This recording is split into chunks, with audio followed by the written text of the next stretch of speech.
ইন্নাল্লাযীনা আমানু ওয়া আমিলুস সালিহাতি লাহুম জান্নাতুন তাজরি মিন তাহতিহাল আনহার যালিকাল ফাওজুল কাবীর। জোরে বলুন আল্লাহু আকবার।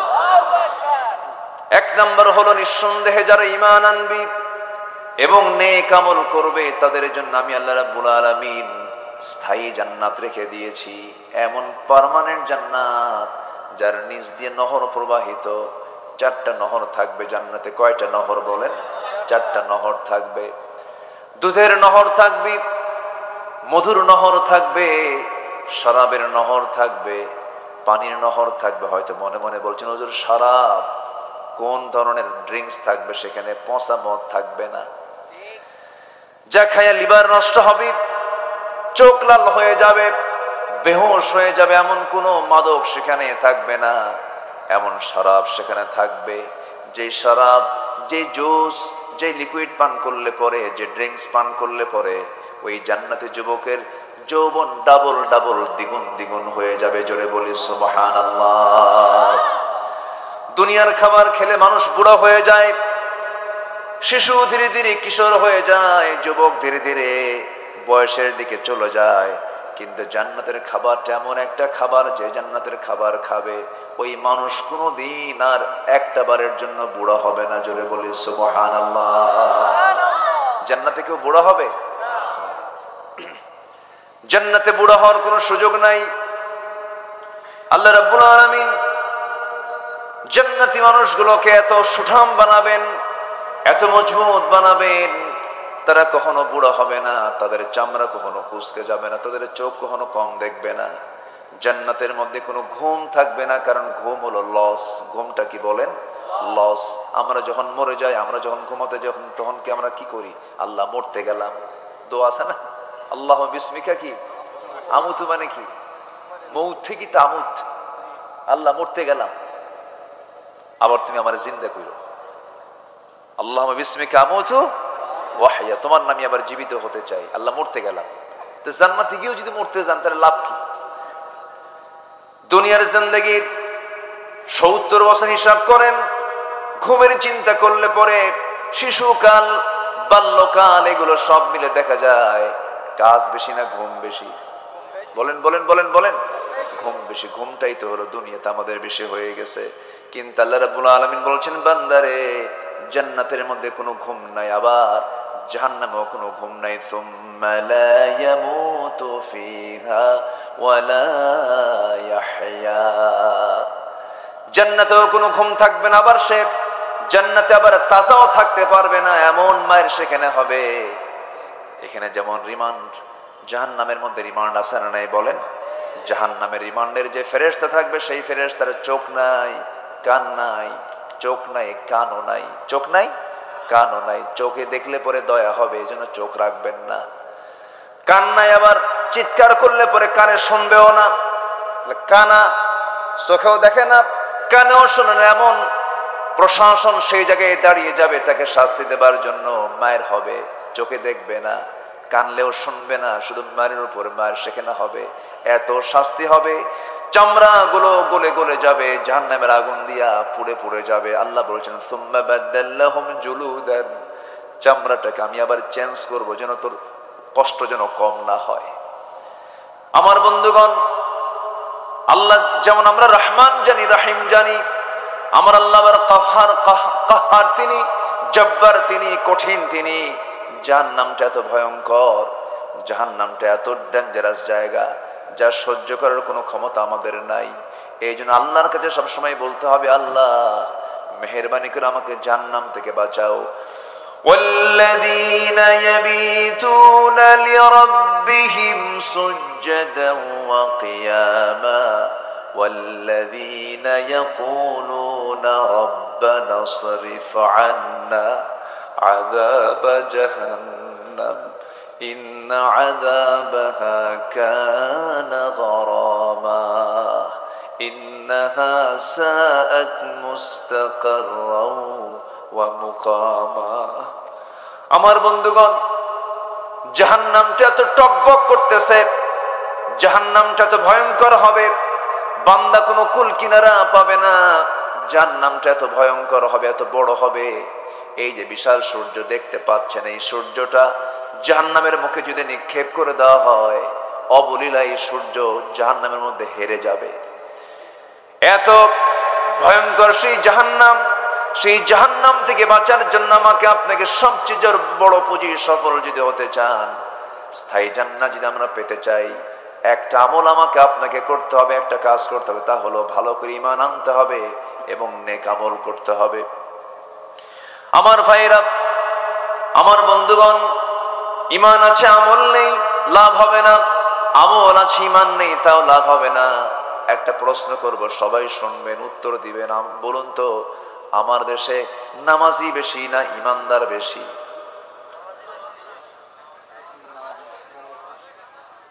ভালো করে বলেন, নামাজি বেশি না ঈমানদার বেশি?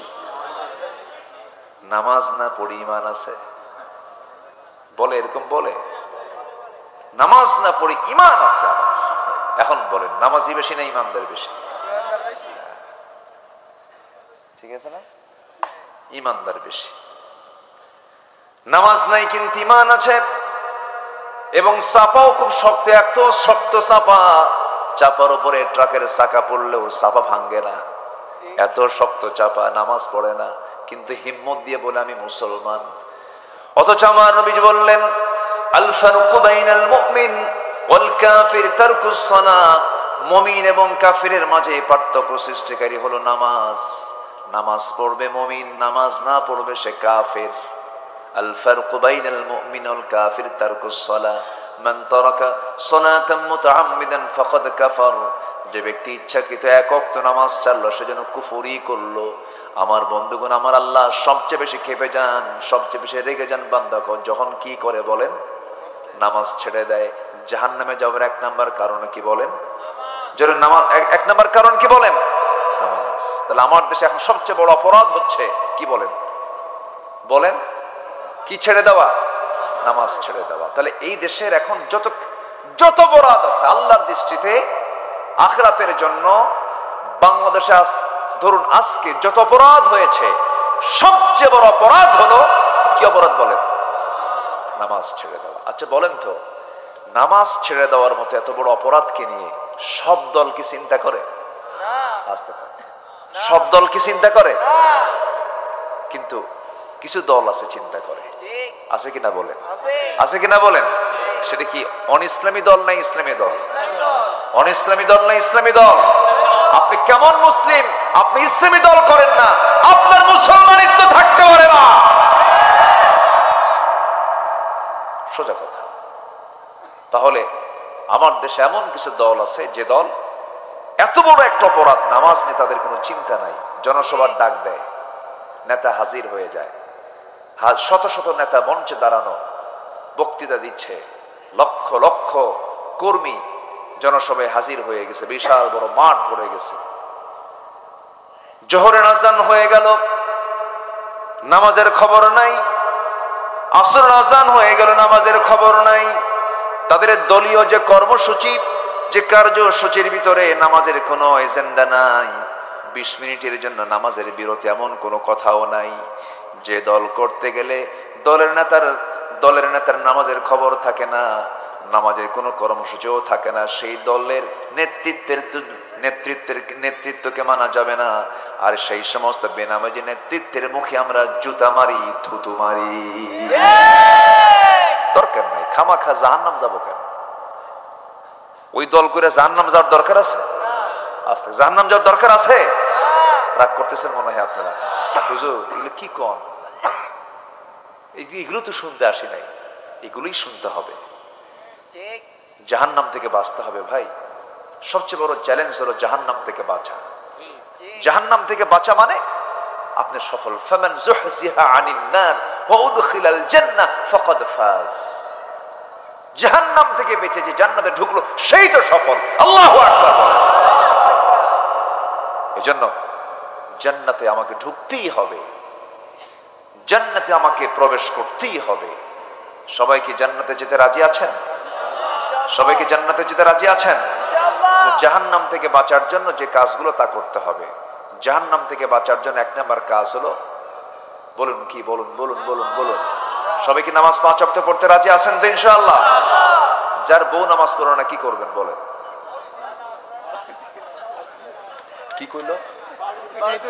হায় হায়, এই তো অ্যাকশন, এই তো কঠিন অবস্থা। মারবেন বউরে? একটু দাওয়াত দেন, একটু বুঝাবেন যে তুমি নামাজ পড়ো, আমিও নামাজ পড়ি, একটু দাওয়াত দেন। আগে পিটবেন, এটা কেমন কথা? আগে মারা যাবে না তো? আগে কেন, পরেও মারা যাবে না। হয়তো ভাববেন যে হুজুর তো আবার পরে এবার মারতে কইছে, মারবো। আগেও না, পরেও না। বউকে মারবেন কেন? সন্তানগুলোর সামনে বউকে মারবেন, সন্তান আপনাকে ভালো বলবে? আস্তে ভালো বলবে? বলেন তো, ভালো বলবে না। এটা খুব ছোট কাজ। মেরে আপনি মানুষকে ভালো করতে পারবেন না, তো আদর করে ভালো করতে পারবেন। সুবহানাল্লাহ বলবেন না? একটু আদর দেন। মানুষ তো আদর চায়, মানুষ ভালোবাসা চায়, মহব্বত চায়। অন্যের বউ না, কিন্তু নিজের বউ, এটা যেন মনে থাকে। আবার একটু কান লাগান। তাহলে বউ নামাজ পড়ে না বলবেন, রাজি আছেন তো সবাই? ছেলে স্কুলে যায় কি যায় না, এটা আগে না নামাজ পড়ে না কোনটা আগে বলেন? আগে কোন খবর নিবেন, স্কুলে যাওয়ার, মাদ্রাসায় যাওয়ার, না নামাজের? কিসের খবর আগে? নামাজ দিয়ে সাজান সবকিছু, দেখবেন সব ঠিক হয়ে গেছে। ফজরের মুসল্লি নাই, ফজরের মুসল্লি পাওয়া যায় না। মসজিদ পাকা পাকা, শীতাতপ নিয়ন্ত্রিত, টাইলস বানানো, চকচকা মসজিদ, আজানো সুমধুর, মুসল্লি নাই। মুসল্লি 3 জন, ইমাম, মুয়াজ্জিন, খাদেম। যদি এদের চাকরি না থাকতো এই 3টাও থাকতো। বাস্তব বলছি, বাস্তব বলছি আমি। জীবনযাত্রা, মানুষের লাইফ স্টাইল তো চেঞ্জ হয়ে গেছে। মানুষ ঘুমাতে যায় রাত 3টার দিকে। বলেন ঘুমাতে যায় কটার দিকে বলেন? আচ্ছা, ছাগল আগে ঘুমায় না কুত্তা আগে ঘুমায়? আস্তে কয়, আস্তে কয়, আস্তে কয়। ঘুমটা কার আগে বেশি বলেন? ছাগল আগে ঘুমায় না কুত্তা আগে ঘুমায়? কুত্তা কি রাতে ঘুমায়? কুত্তা কি করে? সারা রাত। আর যে ছাগলটা খাওয়া হালাল, সেটা একদম ইমানদার মুমিন বান্দার মতো, সে সময় মতো আগের বেলায় সে ঘুমিয়ে পড়ে, এবং ঠিক ফজরের সময় সে আওয়াজ দিয়ে মালিককে উঠায় বলে নামাজ পড়। সুবহানাল্লাহ বলবেন না? কুকুরটা সারা রাত জেগে থাকে, আর দিনের বেলা কি করে কন্ত? ঘুমায়। তো এই চরিত্র যদি রাখেন, মাশাআল্লাহ, ভালো কুত্তা চরিত্র। এটা কি চরিত্র? কুকুর চরিত্র। আমার বন্ধুগণ, ইমানদারের ঘুম হবে আগের রাত্রিতে, এবং সে জেগে যাবে শেষ প্রহরে। শেষ প্রহরে সে জেগে গিয়ে ইবাদতে সে মশগুল হয়ে যাবে, অস্থির হয়ে যাবে আল্লাহর সম্পর্ক তৈরি করার জন্য। কারণ আল্লাহ রাব্বুল আলামিন বলছেন, ওয়াজআলনাল লাইলা লিবাসা ওয়াজআলনান নাহারা মাআশা। আমি রাতকে বানিয়ে দিয়েছি আড়াল করে, বান্দা ঘুমিয়ে পড়ো, লাইটটা বন্ধ করো, একটা অন্ধকার করে শুয়ে পড়ো। আমি তোমার ঘুমের মধ্যে নিয়ামত রেখে দিয়েছি, তোমার ক্যান্সার হবে না, জটিল কোনো রোগ হবে না, অসুস্থ হয়ে পড়বে না। আগের যুগের মুরব্বীরা সুস্থ ছিলেন, তারা মোরগের সঙ্গে ঘুমিয়ে যেতেন, আবার মোরগের ডাকি তারা ঘুম থেকে উঠতেন। কিন্তু আজকের স্টাইলটা সম্পূর্ণ ভিন্ন হয়ে গেছে, ফজরের মুসল্লি নাই। এগুলো কারণ। আমার বন্ধুগণ, সাজানো গোছানো জীবন যাপন করব, নামাজ কি সবকিছুর মূল বানায় নেব, কাজকে বলবো নামাজ আছে, এবং নামাজ পড়েই কাজটা করব। এমন করে যদি সুন্দর করে সাজাতে পারি জীবনটাকে, দুনিয়াও সুন্দর হয়ে যাবে, আখিরাতও সুন্দর হয়ে যাবে। জোরে বলি সুবহানাল্লাহ। নামাজ পড়ব কয় ওয়াক্ত বলেন? 5 ওয়াক্ত। আমি কি দোয়া করে দেব? না বলি, কিছু কিছু লোক যায় যে 2 একজন করে। প্রয়োজনে যাচ্ছে। কি প্রয়োজন? বিড়ি খাবে? বসেন, একটু বসেন না, কত সময় চলে যায়। এখানে যদি বসে আপনার না ভালো লাগে, তাহলে ভাববেন যে ছেঁচড়া শয়তান ধরছে আপনাদের। কি শয়তান? ছেঁচড়া বোঝেন তো নাকি? আপনাদের ভাষা তো আমার চেয়ে অনেক সুন্দর। সাতক্ষীরার ভাষা এত সুন্দর মিষ্টি ভাষা, আলহামদুলিল্লাহ, খুব ভালো, খুব ভালো ভাষা। একটু আমি সুন্দর করে একটু বোঝাচ্ছি, চেষ্টা করছি, একটু আমাকে সহযোগিতা করেন, আমি আমার সর্বোচ্চটুকু দেওয়ার চেষ্টা করছি। আপনি থাকলে তাহলে আমি কথা বলতে পারবো, আপনি চলে গেলে বাগানটা ভেঙে যাবে। এটা কিসের বাগান বলেন তো?